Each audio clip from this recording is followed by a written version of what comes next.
Salve galera, diário de bordo, tudo bem com você? Espero que sim.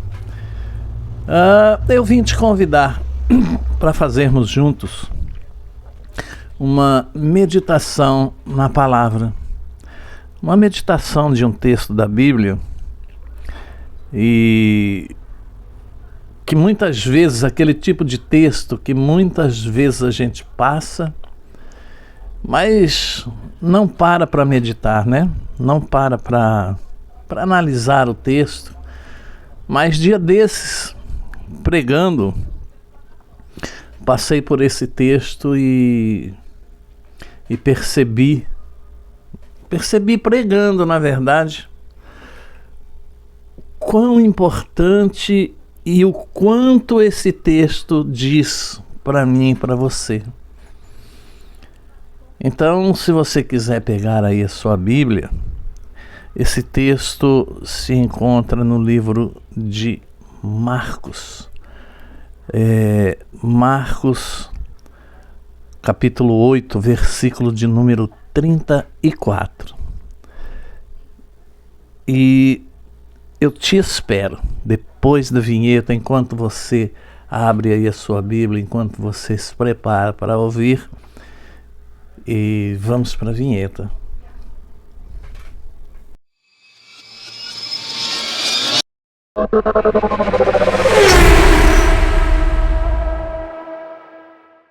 Então, sem demoras, né, sem ficar com enrolação, vamos aí para o texto que eu te falei antes da vinheta, que é um daqueles textos que a gente passa e de repente Deus fala tremendamente com a gente. Marcos 8:34. Diz assim esse texto: E chamando a si a multidão com os seus discípulos, disse-lhes: Se alguém quiser vir após mim, negue-se a si mesmo e tome a sua cruz e siga-me. Um texto até conhecido. Um texto, eu creio que esse texto já foi muito pregado nas igrejas, né? Mas Deus falou especialmente comigo dia desses, quando eu estava ministrando a palavra, e na palavra que eu estava ministrando passava por esse texto, e Deus falou tremendamente comigo durante essa ministração através desse texto, e eu resolvi trazer também para você. Bom, se alguém quiser vir, note que Jesus estava dizendo aqui que ele veio para aqueles que o querem, que ninguém é obrigado a aceitá-lo, que ninguém é obrigado a segui-lo, que ninguém é obrigado a fazer aquilo que não quer fazer, aquilo que não sente de fazer. Então, Jesus estava dizendo aqui, olha, se alguém quiser, ou seja, quem quiser, quem sentir, quem estiver de acordo com as coisas que eu digo, com as coisas que eu faço, com as coisas que eu ensino, quem estiver de acordo. Era isso que Jesus estava dizendo aqui.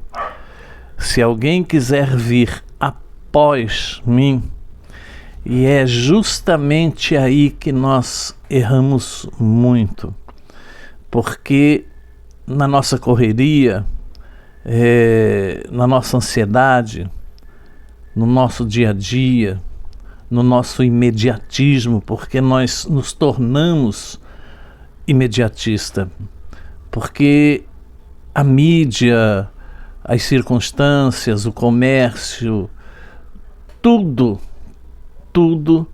leva o ser humano a ser imediatista. Inclusive o emprego. Se você consegue um emprego e você não dá resultados imediatos ali no seu emprego, você é demitido, você é trocado por outra pessoa. Até porque hoje, como eu já disse, as coisas estão tão aceleradas que você tem que mostrar resultados imediatos, e até por isso também as pessoas com mais idade ou com menos vigor já não conseguem se encaixar em algumas empresas, em alguns setores, justamente por essas exigências, claro que muitas vezes absurdas, mas que hoje infelizmente não se preza muito pela qualidade, mas pela quantidade. Assim como nas igrejas, né? As igrejas hoje estão muito mais preocupadas com quantidade do que com qualidade. E quando existe isso, o evangelho, a palavra pura e simples, a meditação da palavra vai ficando cada vez mais distante, porque as pessoas ficam muito preocupadas no número, né? E se esquecem do ensino, da meditação, da qualidade, enfim. Mas não é esse o nosso assunto aqui. O nosso assunto é que, devido ao nosso imediatismo, devido a essa correria, a ansiedade, como eu já citei aqui, todas essas coisas, nós queremos passar muitas vezes à frente de Jesus. Nós não queremos ir após Ele. Ir após é ir atrás, é seguir, é acompanhar os passos, é acompanhar os ensinos. E nós, no nosso imediatismo, na nossa correria, muitas vezes nós não queremos ir após, nós queremos ir do lado ou até na frente, tomando decisões erradas, tomando decisões precipitadas em nome desse imediatismo. E nós sabemos que tudo que é feito com pressa nem sempre é legal, nem sempre produz o efeito ou o resultado desejado, porque quando você faz uma coisa com muita pressa, você esquece de detalhes que são importantíssimos, você esquece de planejamento, e fazer as coisas sem planejamento já começa com 50% de chance de dar errado.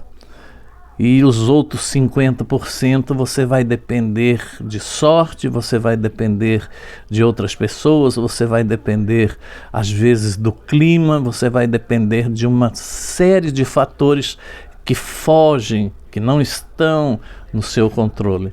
E aí você vai realmente arriscar. Mas quando você faz uma coisa planejada, quando você pesa os prós e os contras, então você tem uma grande chance de ser bem-sucedido.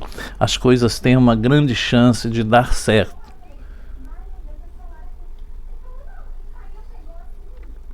Por isso, nós temos que ter calma, nós temos que planejar. Então Jesus estava dizendo, bom, nem todos são obrigados, mas os que vierem têm que entender que tem que vir após mim, tem que vir depois dos meus ensinamentos, depois daquilo que eu digo, depois daquilo que eu determino. Porém, a parte mais difícil disso que Jesus estava dizendo vem agora, quando ele diz: negue-se a si mesmo e tome a sua cruz. Negar-se a si mesmo é dificílimo. É muito difícil você lutar contra o seu eu. É muito difícil você lutar contra o seu orgulho, contra a sua soberba. É muito difícil você assumir erros. É muito difícil você não procurar culpados quando você se dá mal ou quando você erra. É muito difícil para nós aceitarmos que nós erramos, que nós não planejamos, que nós fomos precipitados, que nós agimos sem cautela, que nós agimos de maneira abrupta. Enfim, é muito difícil para o ser humano aceitar ou assumir algumas situações, tal como o Adão lá no Éden. né, que cometeu o erro, sabia que não podia cometer aquele ato de comer aquela fruta, comer do fruto daquela árvore, mas ele o fez. E ele teve sim tempo para pensar, tempo para analisar, mas se deixou levar pela situação e comeu daquele fruto e depois pagou o preço por ter comido daquele fruto, mas não assumiu a sua própria culpa. Ele não assumiu que se deixou levar, ele não assumiu que não vigiou, ele não assumiu que de fato ele havia sido avisado e preferiu jogar a culpa na Eva. Foi a mulher que tu me deste. Então, você vê que desde lá de trás o homem sempre procura desculpa para justificar os seus próprios erros, busca culpados. E quando Jesus disse aqui, olha, você tem que negar a você mesmo. Jesus estava dizendo, você tem que contrariar a sua natureza pecaminosa, você tem que contrariar as suas vontades, você tem que contrariar tudo aquilo que na maioria das vezes te traz prazer, que na maioria das vezes te satisfaz, porque geralmente tudo aquilo que nos traz prazer, tudo aquilo que nos satisfaz, tudo aquilo que nos deixa felizes é errado, né? Não tem pecado ruim, não tem coisa prejudicial. É o que eu faço. Eu já fui, por exemplo, já bebi. É ruim beber? Não é ruim. Ruim é a ressaca, ruim é o vício, ruim são as consequências do vício. Isso é ruim. Mas beber não é ruim. Fumar não é ruim. Não é ruim fumar, não. Eu já fumei muitos anos, não é ruim. Ruim são as consequências que o vício do cigarro trazem. Meu pai, por exemplo, morreu de efizema pulmonar. Eu, por exemplo, fiz uma tomografia dia desses e a médica perguntou, você fuma? Não, já fumei. Pois é, está acusando aqui no seu pulmão 25 anos depois, 30 anos depois, sei lá, de ter largado do vício. Então, o ruim são as consequências que aquilo traz, mas o ato em si é gostoso. Eu vou dizer para você que beber é ruim, que fumar é ruim, eu estaria sendo hipócrita, porque só não sabe quem não fez, mas quem fez sabe, não é ruim, é gostoso, porém tem um preço, traz um preço, tem uma consequência. E assim é quando nós não entendemos o que é andar após Jesus. Nós queremos tomar decisões, como eu já disse, muitas vezes precipitadas, e tudo isso traz um custo, tudo isso traz um ônus, traz uma consequência. Porém, quando eu estava ministrando a palavra, que não era essa, mas que eu tinha que passar por esse versículo, a minha grande surpresa foi quando eu li: negue-se a si mesmo e tome a sua cruz. Irmãos, Deus falou comigo aí de uma maneira como nunca tinha falado no decorrer da palavra que eu estava ministrando, e quando eu li essa palavra, tomar a sua cruz, foi que verdadeiramente Deus começou a falar comigo sobre o que era tomar a sua cruz.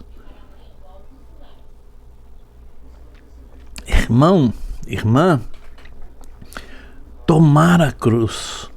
Quantas vezes eu passei por esse texto, mas eu não conseguia ter essa visão, eu não conseguia entender. Tomar a sua cruz. E aí nós somos remetidos àquela imagem de filmes onde Jesus, na Via Crucis ali, toma aquela cruz já cheio de ferimentos, porque já havia sido surrado pelos guardas, já havia sido machucado pelos guardas, e nós somos levados a essa imagem de Jesus naquele caminho chamado Via Crucis, quando Jesus estava carregando aquela enorme cruz. Mas quando Jesus diz, e Deus falava comigo a respeito, quando Jesus diz aqui tomar a sua cruz, ele estava dizendo desde antes daquela cena, desde antes daquelas agressões que ele sofreu por parte daqueles guardas. Jesus estava falando do seu nascimento, Jesus estava falando da sua missão, Jesus estava falando de tudo que ele tinha passado, de tudo que ele tinha feito. Porque, na verdade, Jesus começou literalmente a tomar a sua cruz quando nasceu. E depois, literalmente, mais ainda, quando ele realizou o primeiro milagre, que foi transformar a água em vinho. Ali, verdadeiramente, Jesus começou a tomar a sua cruz. Porque a partir daquele momento as pessoas começaram a encará-lo de forma diferente. As pessoas tiveram a certeza que estavam diante de uma pessoa extremamente poderosa, extremamente diferente das demais pessoas. Então foi ali que Jesus começou verdadeiramente, literalmente, a tomar a sua cruz, quando ele transformou a água em vinho. Porque imagina só o comentário, as consequências depois daquele ato. Você acha que, em sã consciência, ninguém que tenha ido àquela festa, ninguém que saiu daquela festa, não saiu comentando aquele ato, não saiu comentando aquilo que presenciou, não saiu comentando o fato de ter tomado vinho e depois saber que o vinho acabou e saber que alguém ali naquela festa mandou encher várias talhas de água e transformou aquela água em vinho, e um vinho muito melhor do que o vinho que se havia consumido até então? Você acha que aquela conversa ficou só ali naquele ambiente, no ambiente da festa ali? Eu imagino que aquilo virou um grande burburinho ali pela cidade. E aí as pessoas já começaram a encarar Jesus de um modo diferente, porque até então era apenas o Jesus, filho do carpinteiro. Mas a partir dali ele passou a ser o Jesus chamado Filho de Deus, aquele que tira o pecado do mundo.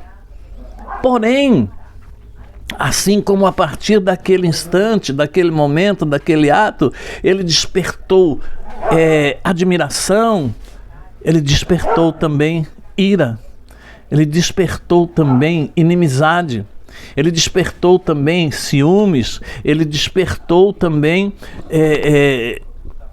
uma grande dúvida, uma grande, como é que eu posso colocar aqui para que você entenda, um grande temor entre os sacerdotes ali, porque todo o ataque que os sacerdotes fizeram a Jesus foi exatamente com medo de realmente ele ser o Filho de Deus, porque eles sabiam bem daquilo que eles faziam.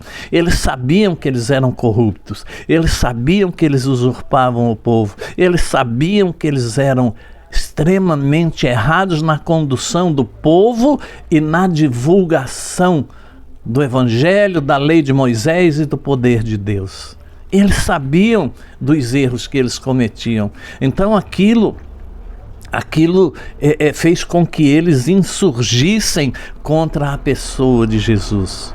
E desde então, desde aquele milagre, eu creio que Jesus foi perdendo aos poucos aquele anonimato, foi perdendo aos poucos aquela paz que ele tinha como ser humano, como pessoa. E aí, a partir de então, ele já não tinha mais a tranquilidade, ele já não tinha mais a individualidade, já não tinha mais como estar só, já não tinha mais como chegar num lugar e não ser notado. E nessa ministração, Deus me mostrava todas essas coisas. Tomar a sua cruz é muito mais do que depositá-la sobre um ombro. Tomar a sua cruz é você estar disposto a pagar todos os preços que Jesus pagou. É estar disposto a saber, a ter consciência da sua missão e cumpri-la com exatidão, e cumpri-la até o fim, e cumpri-la mesmo que isso doa em você mesmo. Foi exatamente isso que Jesus estava dizendo. Olha, tem que negar-se a si mesmo, tem que vir depois de mim e tem que tomar a sua cruz. Tem que estar disposto a sofrer, tem que estar disposto a sacrificar-se pelo outro, tem que estar disposto, mesmo na adversidade, mesmo na tempestade, tem que estar disposto a dar a sua vida pelo outro, tem que estar disposto a repartir, tem que estar disposto a doar mesmo quando não tem. Lembra da multiplicação dos pães e dos peixes? Tem que estar disposto a contrariar a lógica, tem que estar disposto a servir, mesmo que este servir implique em faltar para si mesmo. Era isso que Jesus estava dizendo. Olha, tome a sua cruz. E tomar a cruz é entender exatamente todo o caminho que Jesus fez. Não para o Gólgota, não apenas para o Gólgota, mas durante aqueles 3 anos do seu ministério. Porque muitas pessoas acham que tomar a cruz é suportar uma pessoa chata. Ai, mas eu tenho que carregar essa cruz. Muitas pessoas acham que tomar a cruz ou que carregar a cruz é uma doença, é uma alergia, é cuidar de alguém doente. Essa é a cruz que Deus me deu para eu carregar. Já ouvi muito isso. Essa é uma cruz que eu carrego. Essa é a cruz que Deus me deu para carregar. Não. Não é. Carregar a cruz é, como eu já disse, é entender que o sofrimento, é entender que a escassez, é entender que a fé tem que ser o seu sustento, é entender que mesmo na escassez você é farto, é entender que mesmo diante de montanhas você é capaz de movê-las, é entender que nem todos vão entender você, que nem todos vão compartilhar daquilo que você pensa, daquilo que você faz, é entender que muitas vezes você vai ter que ir sozinho, como Jesus foi ali no Getsêmani. Ali no Getsêmani, Jesus já estava carregando a sua cruz, que ele estava num estado de tanta tristeza, de tanta ansiedade, que a palavra diz que ele transpirou sangue ali no Getsêmani, mas os discípulos estavam dormindo. E assim nós temos que entender que conosco não é diferente. Desde que você tomou a sua cruz, vão existir momentos em que você vai estar apavorado, em que você vai estar se sentindo sozinho e vai estar sozinho, como esteve Jesus ali no Getsêmani, sozinho, porque aqueles que o acompanhavam simplesmente se desligaram do mundo, estavam dormindo enquanto Jesus passava ali por agonia e consigo mesmo tendo um diálogo ali com o Pai, dizendo: se possível, passa de mim esse cálice. Mas aí Jesus, retomando a sua cruz, disse: porém, todavia, seja feita a sua vontade e não a minha. E tomar a sua cruz é também isso, é entender que a vontade de Deus tem que ser soberana sobre as nossas vidas. Portanto, Deus falava comigo enquanto eu ministrava uma palavra que não era essa, mas que no meio do caminho Deus foi me mostrando essas coisas. Tomar a sua cruz. Tomar a sua cruz é entender perfeitamente, claramente, tudo que Jesus passou por você, por mim, por nós. Isto é tomar a sua cruz. Não é um dia, não são dois. Como eu já disse, não é suportar uma pessoa doente, não é suportar uma doença, mas é estar disposto a realmente sofrer pelo Evangelho de Cristo. Sofrer para conseguir amar o seu próximo como você se ama. Isto é tomar a cruz. Portanto, nesta manhã, nesta tarde, nesta noite, não sei em que tempo você vai assistir a esse vídeo, mesmo que você esteja dentro de uma igreja, de uma denominação, e quando eu estou falando aqui igreja, eu não estou dizendo igreja evangélica, não. Você pode ser católico, você pode ser espírita, você pode ser kardecista, você pode ser umbandista, você pode ser kardecista, você pode frequentar o Hare Krishna, você pode frequentar a Seishonoye, não importa qual segmento que você está, mas nós acreditamos sempre que estamos fazendo certo, que estamos fazendo o nosso melhor, que estamos dando o nosso máximo. Mas será que dentro disso tudo, desse contexto, nós já entendemos algum dia o que é tomar a nossa cruz? Muitas pessoas dentro de igrejas, templos, terreiros, salões, não sei, com outras nominações, acham que estão fazendo o máximo e de repente até estão, mas não tomaram ainda a sua cruz. Ainda não tomaram a cruz. Ainda não estão dispostas a sofrer pelo outro. Vão até um certo ponto, até um limite. Então estão fazendo o máximo, mas tem mais. Pode acreditar que tem mais. Você pode ultrapassar essa barreira que você impôs para si mesmo. Tomar a cruz. Entenda o que é tomar a cruz. É abdicar-se de si mesmo. Será que você já conseguiu abdicar-se de si mesmo em prol do outro? Jesus abdicou de tudo que tinha de conforto, de dinheiro, da profissão que ele tinha, talvez aprendida com o Pai.